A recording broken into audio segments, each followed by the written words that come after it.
Imagine having a mind that computes like a top-of-the-line supercomputer. Right, just processing everything. Exactly. You understand every joke your dad tells. You process every subtle emotional shift in the room, and you know precisely what you want to say. Hmm. But you're trapped behind a keyboard where the keys are physically glued down. Wow. Yeah. You press, you push, you expend monumental energy, but the output device it simply will not register the commands. It's locked. Right.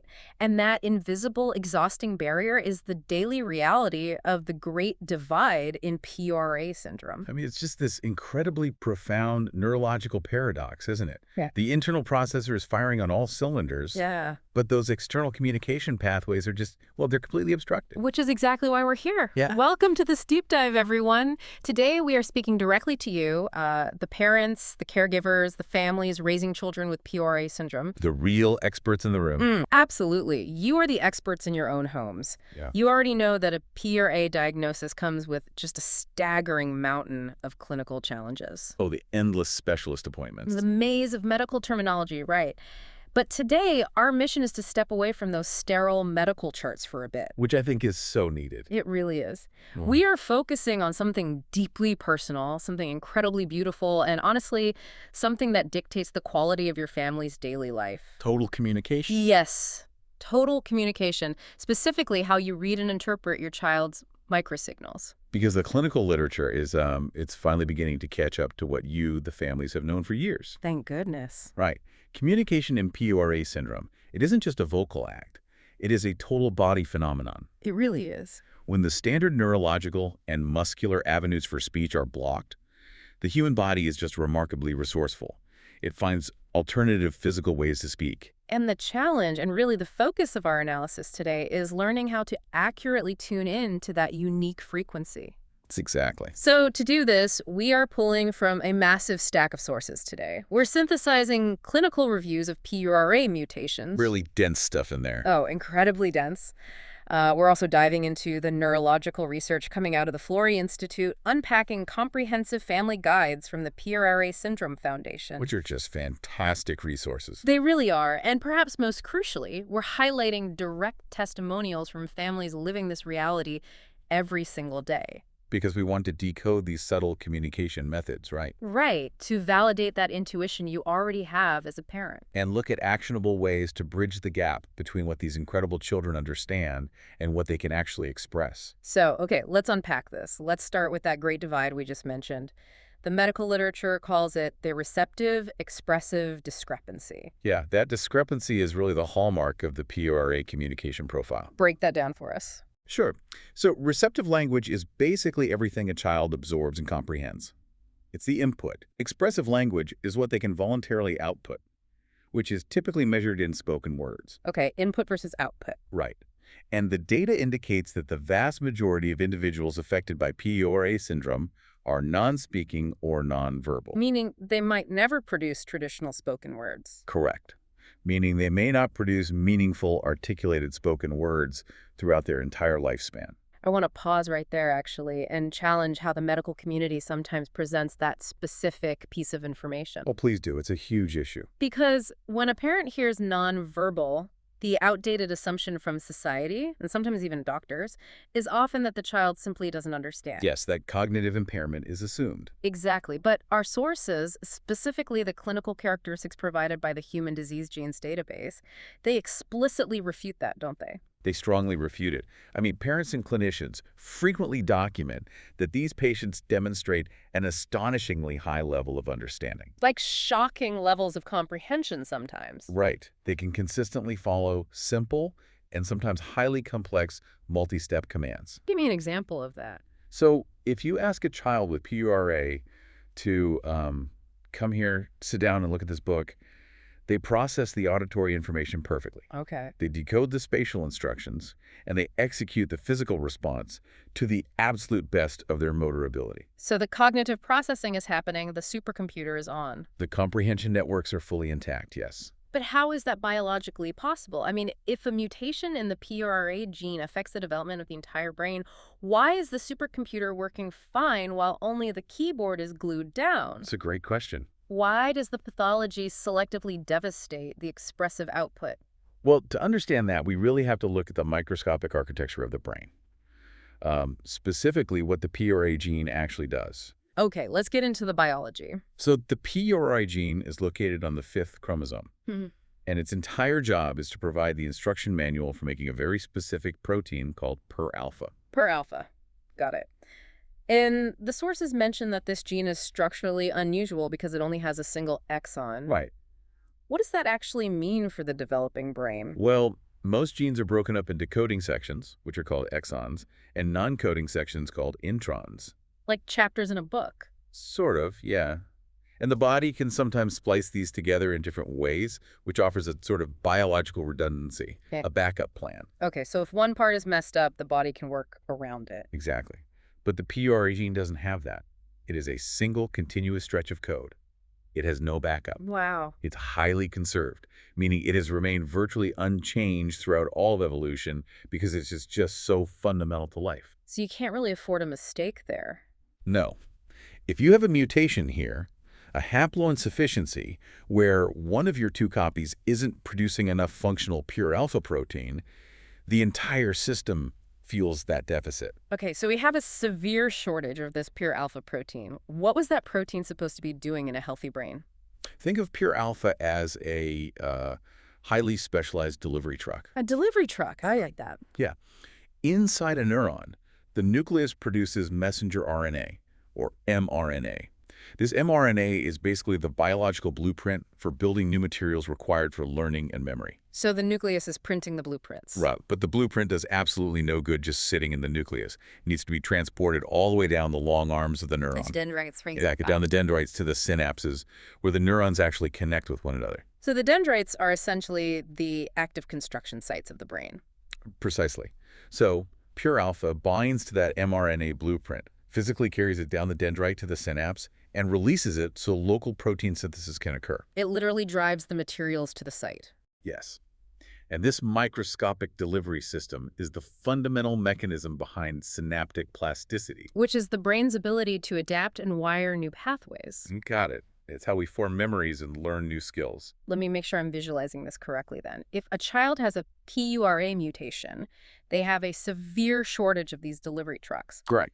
So the blueprints are just piling up in the nucleus, but the construction sites out at the synapses are completely abandoned. They don't have the materials to build new neural pathways. That is an excellent visualization, yes. Mm-hmm. The deficiency directly impairs the proliferation of neural cells and the complex branching of those dendrites. But wait, that still brings me back to my earlier question. Why does this disproportionately affect expressive speech while sparing receptive understanding, if the whole brain is short on trucks? Well, the short answer is that the scientific community is, honestly, still mapping the exact boundaries of this phenomenon. It's still a bit of mystery. It is. However, expressive speech is one of the most evolutionarily recent, highly specialized, and motor-intensive tasks the human brain performs. It takes a lot of processing power. A massive amount. It requires rapid, perfectly synchronized firing across multiple cortical areas all at once. Right. Receptive comprehension, on the other hand, while obviously complex, relies on broader, perhaps more robustly established neural networks. Networks that are maybe older in an evolutionary sense. Likely, yes. And those networks may simply be less sensitive to the specific dendritic pruning caused by the pure alpha deficiency. So the expressive networks are essentially higher maintenance. They require a constant, massive fleet of delivery trucks to maintain the wiring, and when the trucks don't arrive, the keyboard gets jammed. That's a very accurate way to frame it. But the roadblock to speech isn't just about the wiring in the brain, is it? I mean, our sources point heavily to the physical muscles themselves. Yes, the muscular component is huge.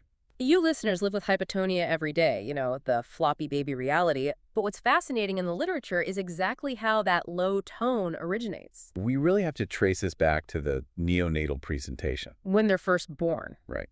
When babies with PURA syndrome are born, they present with a clinical triad: respiratory insufficiency, feeding difficulties, and severe central hypotonia. Central hypotonia being the key phrase there. Yeah. Because the muscles themselves aren't actually broken, right? That is the crucial distinction.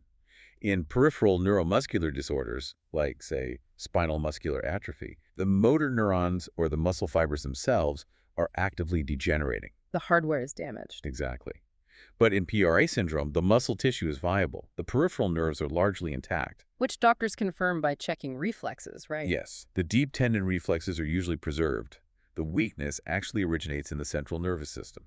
Ah, so it's a software issue again? Basically, the brain is simply not sending a strong, sustained resting electrical signal to the muscles to maintain tension. So the muscles are just constantly powered down. They're in sleep mode. Precisely. I want to unpack how this specifically destroys the ability to speak, because I think we take for granted how athletic talking actually is. Oh, speech is an extraordinary biomechanical feat. We rarely think about it. Right.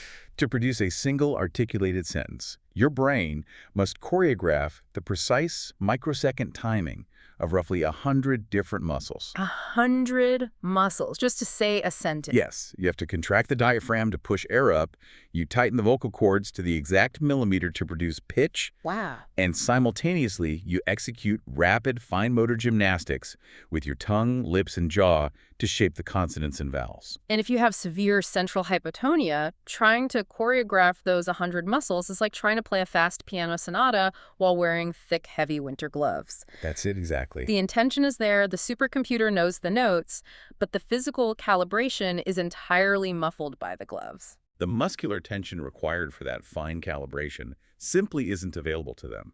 And this is why we see such profound oromotor challenges right from birth. The mouth and throat muscles. Right.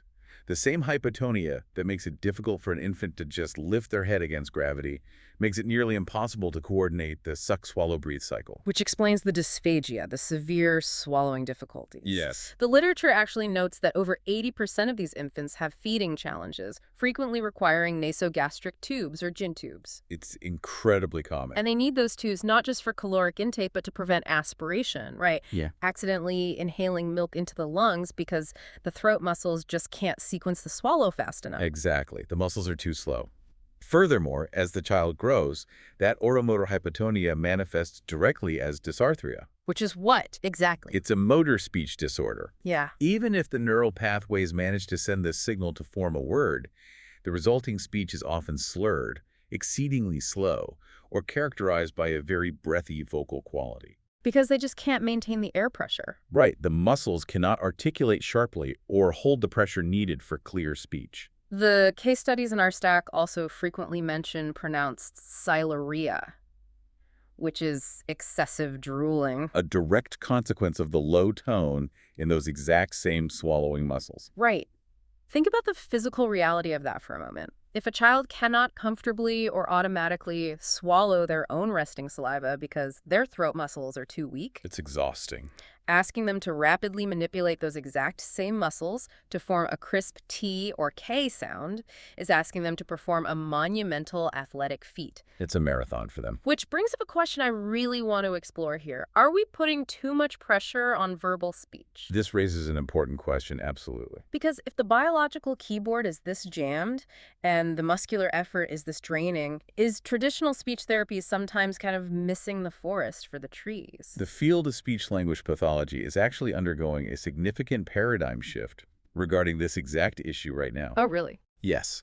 For a child with a profound neural developmental profile like PURA, the caloric, energetic, and cognitive expenditure required to produce a single recognizable spoken word is astronomical. It's just too much energy. If caregivers and therapists only validate perfectly articulated words as a success, we establish an impossible standard. We're setting them up to fail. And we risk causing intense frustration and, frankly, wasting the child's precious energetic reserves on a task that yields very little functional return. Right. They could use that energy to actually communicate a need differently. We have to redefine what a word is. You must. The literature notes that vocalizations emerge first. Mumbling, variations in pitch, shifting volume. Yes, and to build on that, functional communication does not require the dictionary definition of a word. Okay, what does it require? Consistency.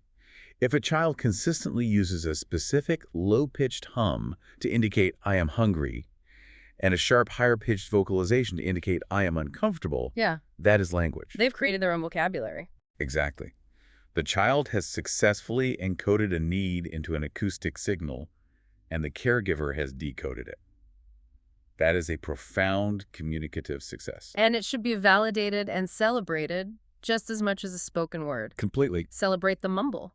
Because, I mean, since the oral muscles are fighting this relentless uphill battle against gravity and low tone, children with PURA become absolute masters of alternative physical signaling. They adapt beautifully. They bypass the mouth entirely and use their whole bodies to project their internal state.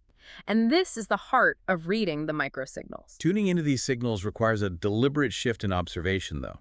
You're no longer just listening with your ears. You must learn to listen with your eyes. I love that. Listen with your eyes. Let's analyze some of the specific physical cues documented in the literature because some of them are highly unique to PURA. Very unique, yes. A major one that leaps out of the clinical reviews is the pathological startle response. The medical term is hyperacusis. Yes, hyperacusis. The text described this as an exaggerated, often prolonged reaction to sudden acoustic or tactile stimuli. Basically, a severe hypersensitivity to noise or touch. This is increasingly recognized as a diagnostic hallmark of PURA syndrome, actually. Yeah. It is fundamentally a neurological manifestation of altered sensory gating. Sensory gating. Okay, break that down for us. What is happening in the brain when a door closes and the child startles? Sure. In a neurotypical brain, a structure called the thalamus acts as a sensory filter. Like a bouncer at a club. Exactly. If a door closes down the hall, the ear hears it. But the thalamus recognizes it as non-threatening background noise and just filters it out before it reaches the conscious cortex. So the body remains calm. We don't even notice it. Right. In a child with PURA syndrome, that filtering mechanism is compromised. Bouncer is asleep. Yeah.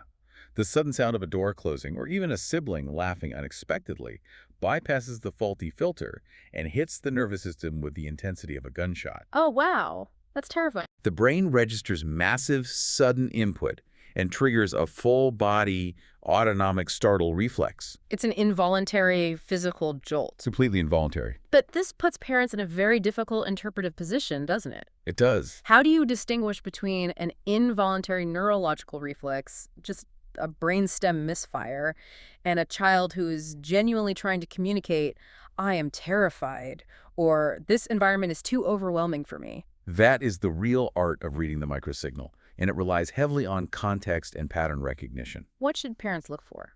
Well, a pure reflex is generally immediate, brief, and stereotypic. The body jolts and then relatively quickly returns to baseline. It's over fast. Right.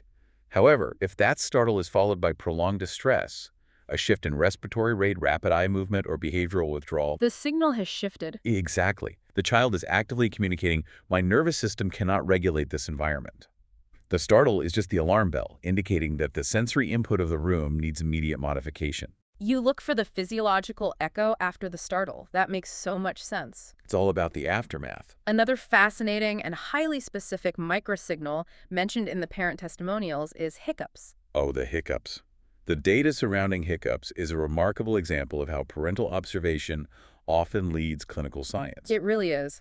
The sources detail how mothers frequently report excessive rhythmic hiccuping while the baby was still in utero. Inside the womb, yes. And then after birth, these babies continue to have intense, frequent bouts of hiccups. For a long time, doctors might wave this off as normal infant behavior, but the PRA community knows it is a distinct quirk of the syndrome. And they were right. It speaks directly to the autonomic dysregulation inherent in the condition. How so? Well, the brainstem is the body's autopilot, right? It manages respiration, heart rate, and digestion without conscious thought. Stuff we don't have to think about. Exactly. Hiccups are essentially an involuntary spasm of the diaphragm muscle, triggered by an irritation of the vagus or phrenic nerves. Given the central hypotonia we discussed earlier, and the known brainstem respiratory dysfunction, which, by the way, is also responsible for the central apneas, or breathing pauses, that many of these infants experience. Which is terrifying for parents. Absolutely. But given all that, it makes perfect physiological sense that the neural control over the diaphragm is erratic, leading to these frequent spasms. It's incredibly validating to hear the biological mechanism behind something mothers literally felt in the womb. It proves they were right all along. But moving from involuntary signals like hiccups to voluntary communication, we have to look at motor signals and gestures. Yes, the intentional communication. Because even with profound central hypotonia, where major motor milestones like sitting independently or walking might be delayed for years or never achieved at all, these kids figure out how to physically indicate their desires. The resilience is just extraordinary. Many families working alongside occupational and speech therapists utilize manual signing or simplified gesture systems. Like keyword sign. Exactly, such as keyword sign. But wait, signing requires fine motor control, doesn't it? If the hypotonia affects the mouth and the core, it must affect the hands and arms just as severely. It absolutely affects the upper extremities. Reaching, grasping, and isolating individual fingers are highly complex motor tasks that are significantly delayed.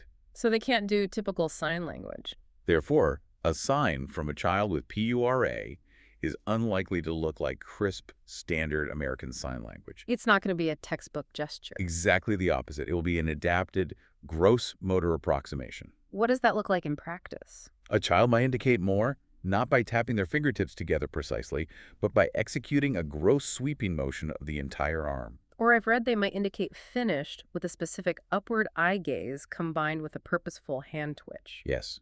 The form doesn't matter. The function matters. If the child uses a specific, unconventional physical movement consistently to express a desire, and the parent understands it, that is language. Consistency is everything. Consistency is the defining metric of communication. So within the home, this total communication ecosystem is beautiful. The parent reads the startle, the arm sweep, the pitch of the vocalization. They're completely in sync. But as the child grows, they need a reliable way to project their internal world to people who don't know their microsignal. To the outside world. Right. To teachers, doctors, extended family, or friends. And that brings us to the technological bridge, augmentative and alternative communication, or AAC. AAC is the great equalizer.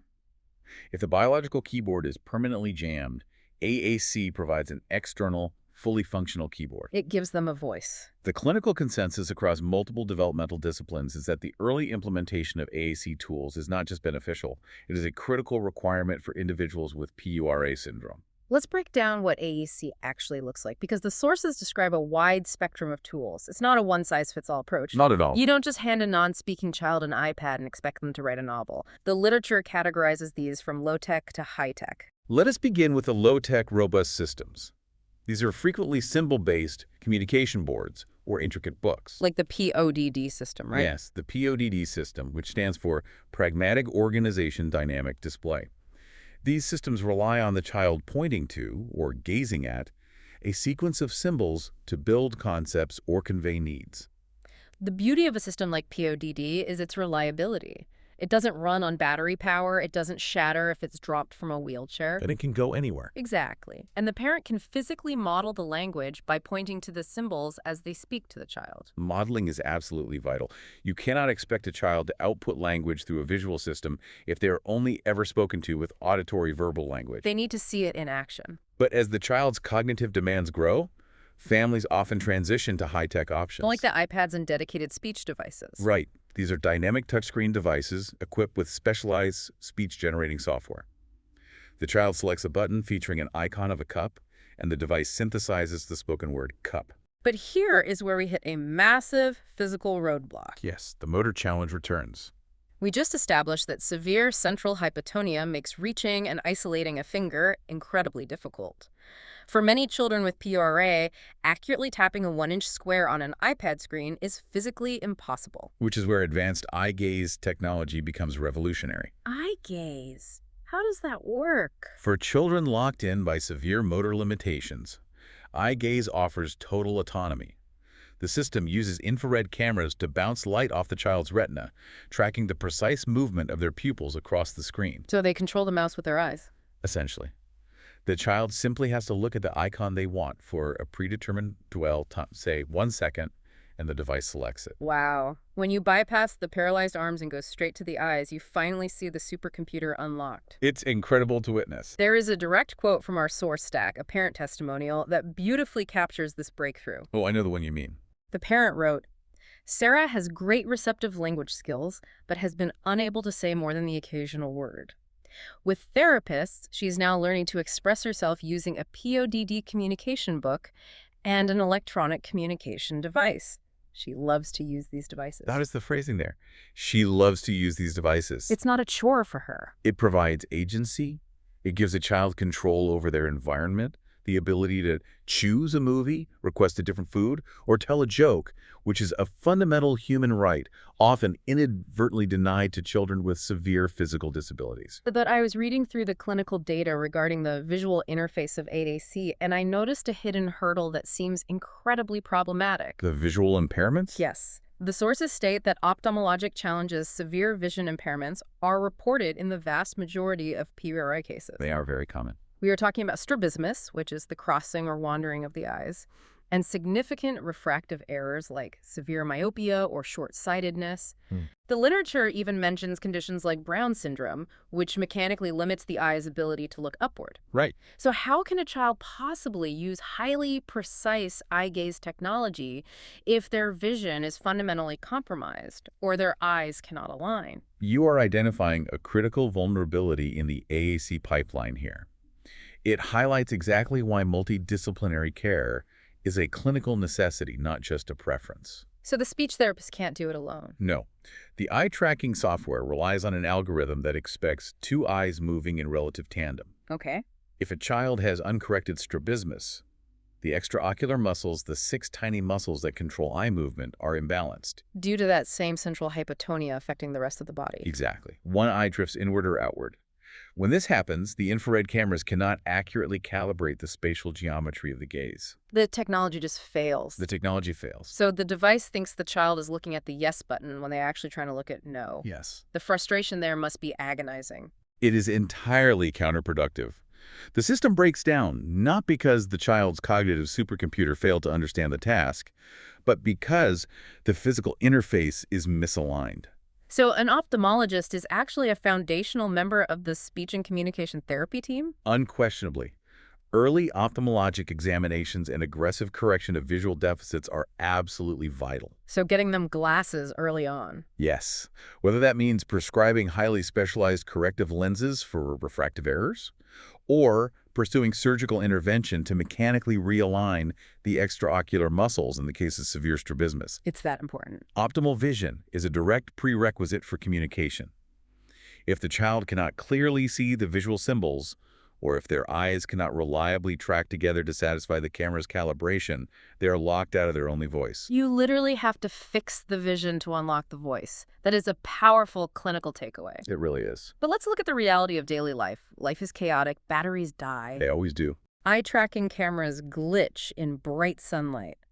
A child might be too physically exhausted from a seizure or too overwhelmed by a noisy room to focus their eyes on a screen. The tools aren't perfect. Right. And when the tools fail or the environment is too chaotic, the child doesn't simply stop communicating. No, the communication just morphs. It turns into behavior. This brings us to a foundational concept that every caregiver, educator, and therapist must internalize. All behavior is communication. Everything they do is saying something. This is exponentially true for a non-speaking individual. The behavioral profile of PURA syndrome described in the literature is quite striking, actually. It is. These children are almost universally noted as having an intensely loving, social, friendly, and affectionate disposition. They're deeply motivated by human connection. They are highly prosocial. But consider the psychological weight of that. Right. Imagine possessing an intense, driving desire for social connection, having a mind that fully grasps the nuances of social interaction, but being trapped in a body that refuses to cooperate. And lacking the verbal vocabulary to express nuanced emotions like jealousy, profound anxiety, or grief. The internal pressure and frustration must just reach a boiling point. And when that pressure boils over, it manifests physically. The texts note that behavioral challenges frequently emerge, particularly as the child grows larger and stronger into their teenage years and adulthood. Caregivers report behaviors like intense hand flapping, hand biting, sensory-seeking behaviors, or extreme sensory avoidance. And sometimes it escalates to deeply concerning self-harming behaviors or outward aggression. When analyzing this, we must connect it to the bigger biological picture. Because it's not just them acting out. Exactly. In special education or public settings, these actions are frequently labeled simply as problem behaviors or developmental regressions. Right. But a sudden spike in self-injury or aggression in a child with a known stable neurodevelopmental condition is rarely a true regression. What is it then? It is a loud, blaring microsignal. It's an emergency flare going off in the brain. Precisely. When a child who is typically affectionate and social suddenly begins engaging in severe hand-biting or violent agitation, they are communicating one clear message. Something is wrong. Yes, my internal state has become intolerable. They cannot regulate it, and they cannot tell you what is wrong. So what should parents be looking for when that flare goes off? They might be experiencing profound sensory overload, a spike in neurological anxiety triggered by an invisible change in routine, or, and this is perhaps the most critical avenue to investigate, undiagnosed physical pain. Pain that they cannot point to. Yes. They can't walk up to you and say, my stomach is cramping or my back aches. Exactly. Let's look at the extra neurological issues listed in our sources, because the body of a PURA child is under immense structural stress. It really is. Take the musculoskeletal complications.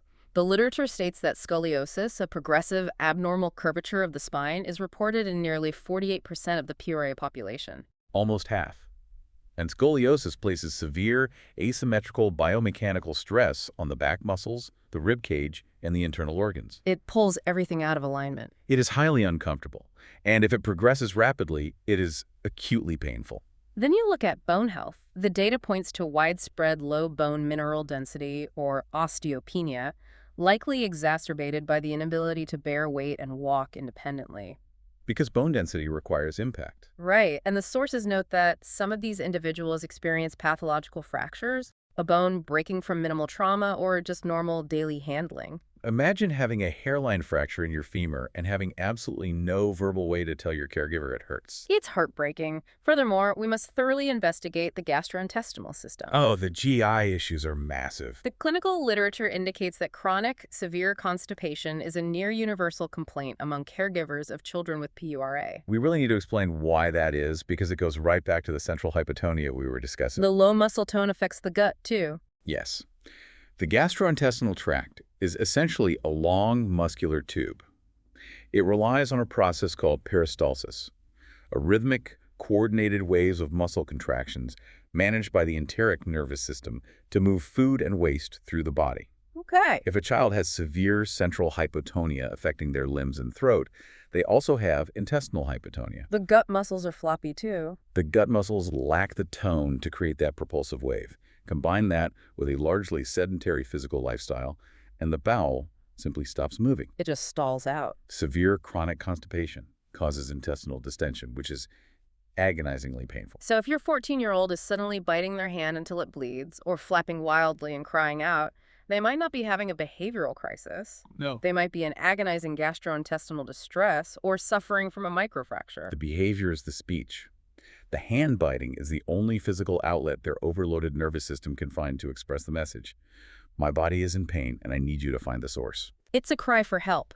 Recognizing extreme behavior as a diagnostic communication requires immense patience and analytical thinking from the caregiver. It requires playing detective. Right. Systematically ruling out physical pain, GI distress, dental issues, and environmental sensory triggers before ever assuming a behavior is purely psychological or defiant. It completely reframes the dynamic. You aren't punishing a behavior. You are decoding a desperate message. And the veteran parents of the PURA community, the ones who have been navigating this landscape for a decade or more, they have mastered this art. They're fluent in it.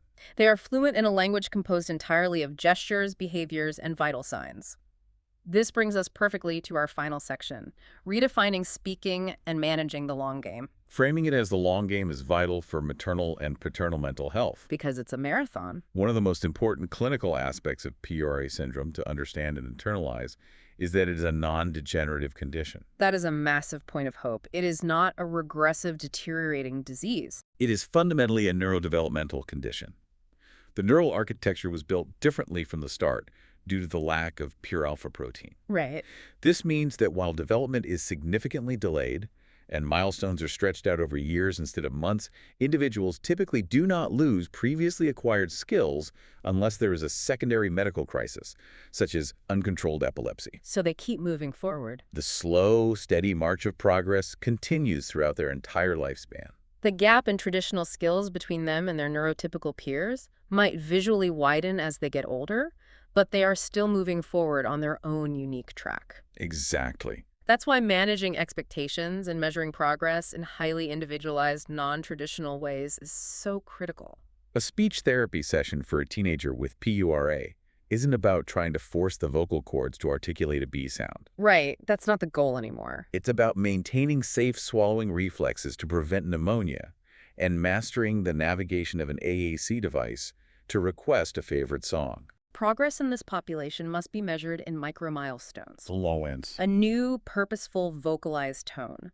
A consistent, sustained glance at a yes symbol on a POD board. A deliberate reach toward a preferred object. In the context of a brain navigating a severe Pur-Alpha deficiency, these are not minor events. They were monumental achievements of neuroplasticity. There is a quote in the source material from the parent of a 14-year-old boy named Aiden. I want to read the entire quote because I think every caregiver listening needs to absorb this perspective. It's a wonderful quote. The parent says, "I have learned from Aiden that being nonverbal is not the same thing as not being able to communicate, and being non-ambulatory does not prevent him from being independently mobile. We've learned new ways of being in the world with Aiden so that he can live life more fully." It is a profound philosophical realization, born from years of dedicated observation. It gave me pause when I read it because it perfectly encapsulates the ultimate mission of this deep dive. It does. True communication isn't about forcing the child through grueling therapies to make them fit the world's standard verbal definition of human interaction. No, it's about changing the world's definition of communication to fit the child. You learn a new way of being in the world with them.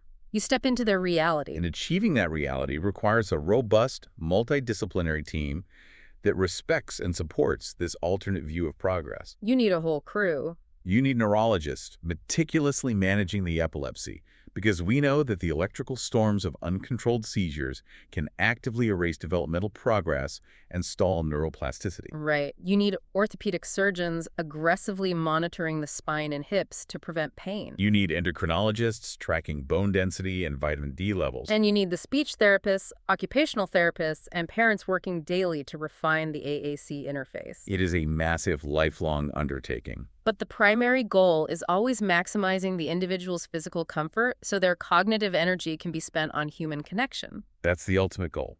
Connection. Let's recap the journey we've taken through the clinical data and the lived experiences today. We started by unpacking the receptive-expressive gap. Understanding that the cognitive supercomputer is whirring away beautifully, even when the motor keyboard is jammed due to a lack of mRNA delivery trucks. Exactly.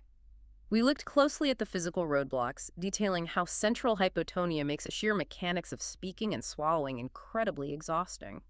We explored the subtle art of reading microsignals, decoding everything from pathological sensory startles to autonomic hiccups and adaptive manual gestures. We examined the transformative power of augmentative and alternative communication, emphasizing the critical insight that correcting visual impairments like strabismus is a non-negotiable step in accessing eye-gaze technology. And we reframed behavioral challenges, establishing that for a non-speaking individual, sudden spikes in agitation or self-injury are almost always direct, desperate communications of physical pain or overwhelming sensory input. And we wrapped up by redefining what it means to speak over the long game, reminding everyone that your child's inherently friendly, affectionate, and loving nature is, in and of itself, a profound communication of love, plain and clear. They are speaking to you every single day through their disposition. The connection is undeniable, even in the absence of spoken language. Absolutely undeniable. Before we sign off, I want to leave you with one final provocative thought to mull over. Something that isn't explicitly in the medical charts, but builds on everything we've discussed today. Okay, I'm intrigued. We talked at the very beginning about the biological mechanics of the PURA gene, the fact that it produces the Pur-Alpha protein, which acts as the delivery truck transporting mRNA to the dendrites. Right. That specific protein is the foundational building block for the standard neurotypical pathways of memory and traditional expressive speech. It's the biological scaffolding we all rely on. But what if we look at that deficit from a completely different angle? If the Pur-Alpha protein is the very thing that dictates how standard, typical neural pathways are built, could its absence be forcing the developing brain to adapt in a way that modern neuroscience doesn't fully understand yet? Oh, wow. Is it possible that the brain of a child with PURA syndrome, deprived of standard communication routes, is actively creating entirely new, unmapped neural pathways specifically designed for emotional resonance and profound empathy? That is a very compelling hypothesis. Hmm. Neuroscience is just beginning to map the outer limits of neuroplasticity. When a primary sensory or motor avenue is biologically blocked, the brain inevitably attempts to reroute and prioritize other forms of perception. I want you all to consider the possibility that your child isn't just bypassing typical communication or making do with a broken system. No, Maybe, in their own silent, highly observant way, they're actually pioneering a deeper, more profound kind of human connection I there. love that. A frequency of empathy, social intuition, and nonverbal love that our standard medical science hasn't even built the tools to measure yet. It fundamentally changes how we view the perceived limitations of the diagnosis. Yeah. It shifts the narrative from deficit to adaptation. Think about the depth of that alternative wiring the next time they look at you and smile. It does shift the narrative entirely. We want to warmly thank you for joining us on this deep dive into total communication today. It's been a privilege. Keep trusting your parental instincts, keep advocating fiercely for your child's vision and physical comfort, and keep tuning your eyes and ears to their beautiful, unique frequency. We'll be right here with you next time.